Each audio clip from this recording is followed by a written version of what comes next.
Welcome! Look at this! New York City? The greatest symbol of human ambition? A forest of concrete and glass reaching arrogantly into the sky?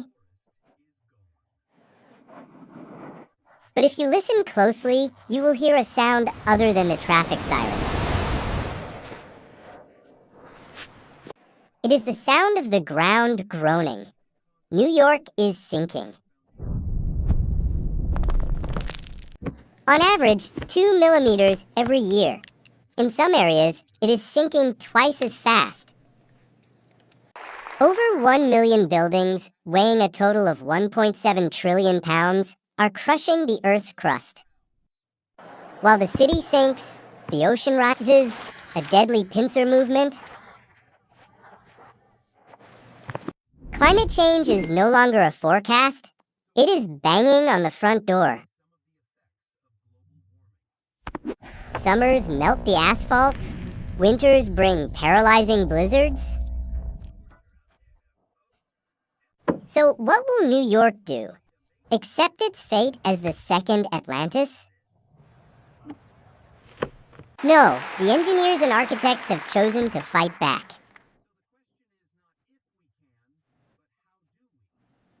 A silent war is being waged inside these layers of concrete and steel. Today, I will take you inside the internal organs of these monsters. Let's see how humanity is using intelligence to battle Mother Nature. Let's start with the first enemy, the wind.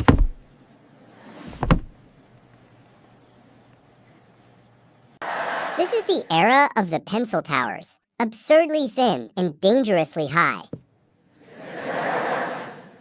A width-to-height ratio of 1 to 24, it is like standing a ruler on its edge. At 400 meters high, the wind doesn't just blow, it attacks. Vortex shedding creates low-pressure zones that suck the building side to side. Without a solution, the billionaires inside would get seasick in their own living rooms. Solution number 1, blow holes in it. Look at these dark, empty floors. These are mechanical floors. The wind passes through instead of hitting a wall. We trick the wind. You can't push me over if I'm not there. But the ultimate weapon is hidden deep inside the summit. The tuned mass damper, a massive pendulum suspended in the sky. An 800-ton counterweight. It moves in the opposite direction of the building.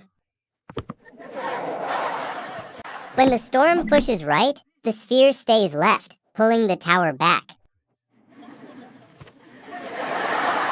This technology turns skyscrapers into living bodies that know how to balance. But wind is high and foundations are low. They are anchored into Manhattan bedrock. Steel roots driven 30 meters into solid rock to keep the tree from uprooting. Modern architecture does not resist nature. It learns to dance with the storm. The result is absolute stillness for the residents inside. We defeated the wind, but the next enemy is far more brutal. Water.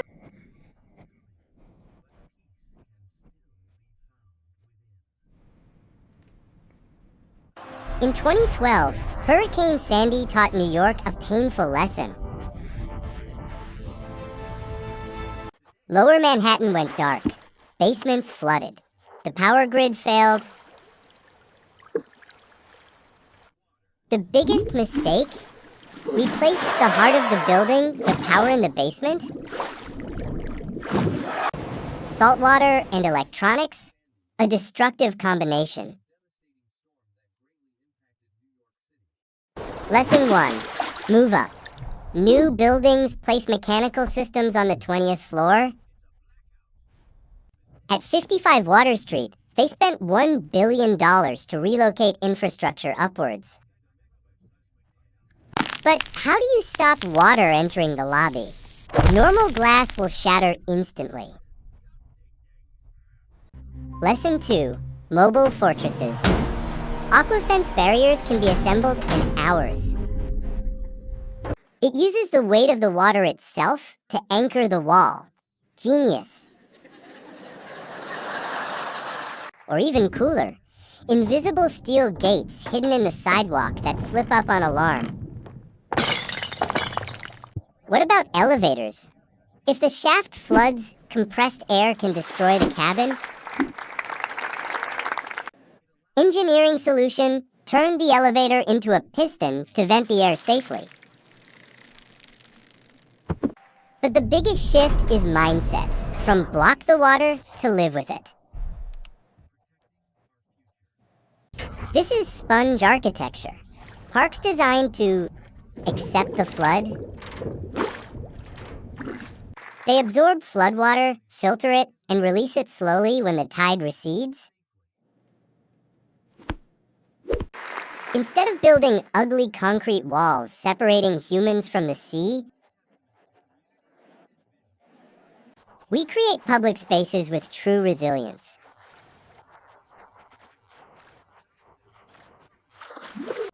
The most ambitious project, the Big U.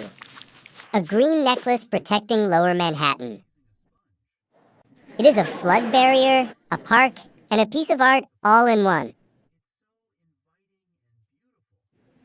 That is the peak of adaptation, protecting the city without losing its soul. But when the water recedes, the sun becomes the enemy. Welcome to the urban heat island effect.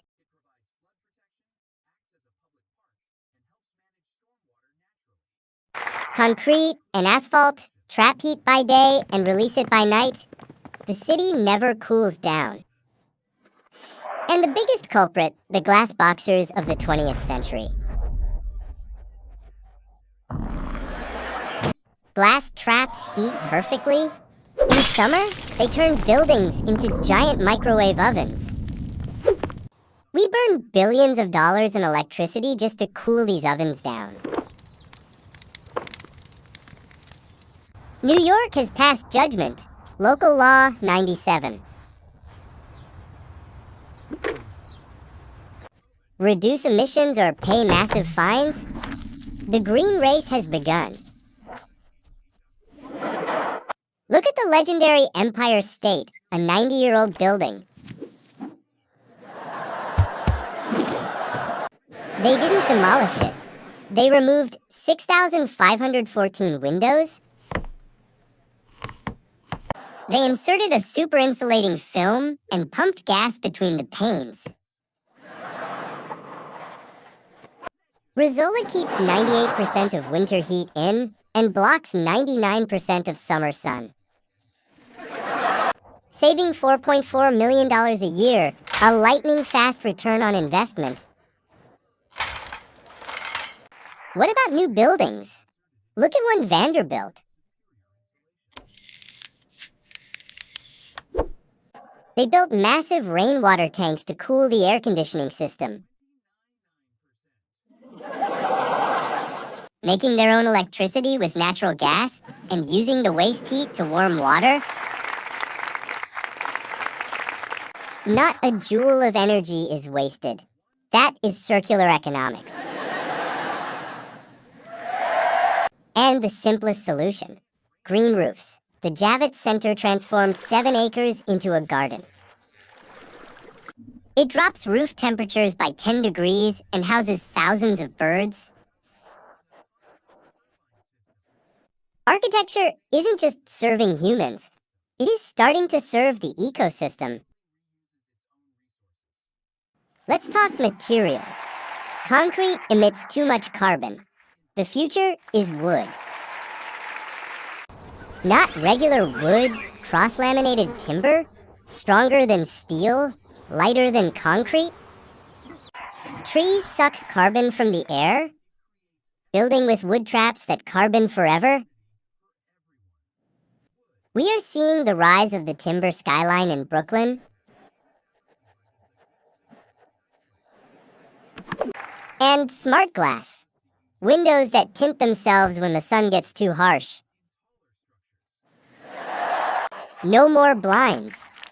The building puts on its own sunglasses. Every surface must generate energy. Walls, windows, roofs. This is BIPV. The solar panel is not on the roof. It is the roof. Turbines hidden in the structure, harvesting the fierce winds we fought earlier. But generating power is useless if you can't store it.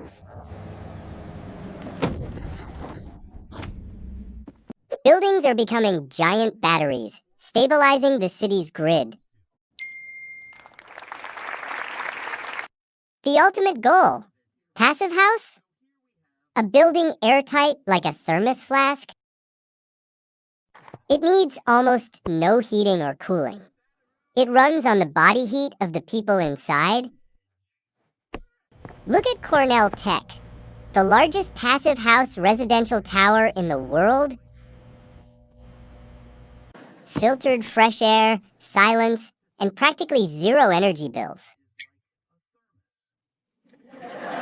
We have solved wind, water, heat, but is it enough? Look at the projections for the year 2100.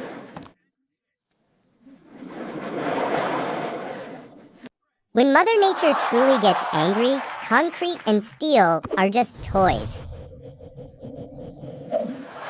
Architects are dreaming bigger. Floating cities. Where we don't fight the rising tide, but rise with it. We're living buildings that breathe CO2 and exhale oxygen like giant trees. Self-healing, concrete using bacteria to seal cracks. Science fiction is becoming reality. The history of New York architecture isn't a history of conquest. It is a history of adaptation, of humility in learning from mistakes. Resilience doesn't mean you never fall. It means you stand up stronger. New York stands tall, not because it is rigid, but because it knows how to be flexible. And New York's lesson is a lesson for Miami, Jakarta, London. We only have one planet. Architecture must be its shield. The buildings of the future won't just house us. They will save us. Imagine a city that cleans the air, generates power, and feeds its people. It isn't a dream. It is the blueprint on the table right now. It is being built by the hands of engineers, dreamers, and workers today. But the strongest foundation isn't concrete. It is ideas. It is the next generation finding solutions we haven't even thought of. Time is running out, but human ingenuity is infinite. We must find the balance between the man-made and the organic. I am Piggy, and I believe in the power of design.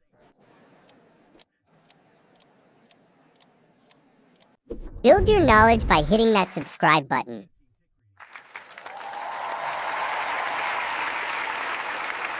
Power this channel by hitting like.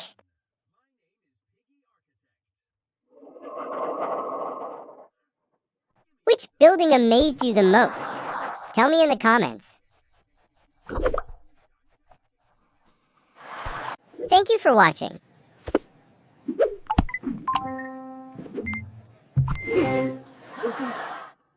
Music swells, true.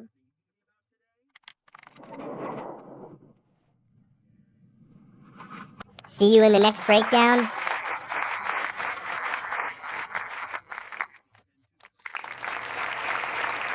Background music continues.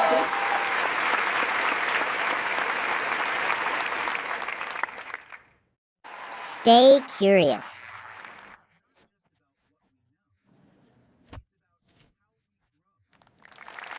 Music fades out.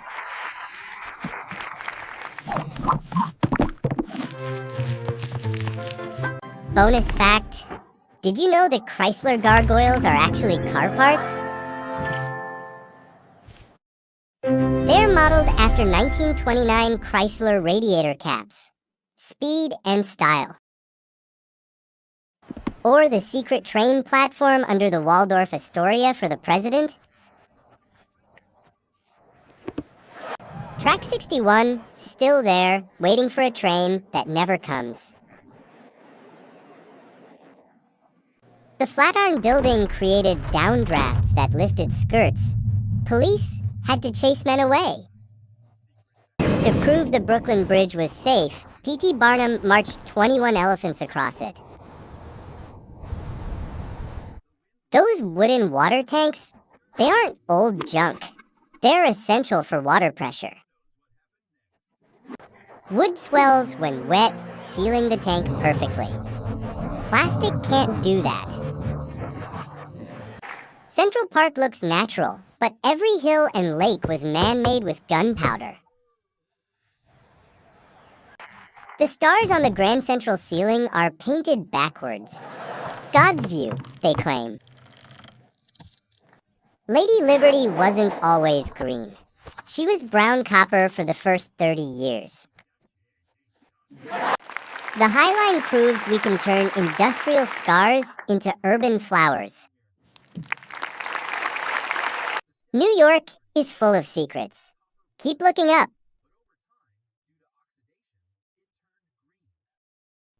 From Piggy with Love,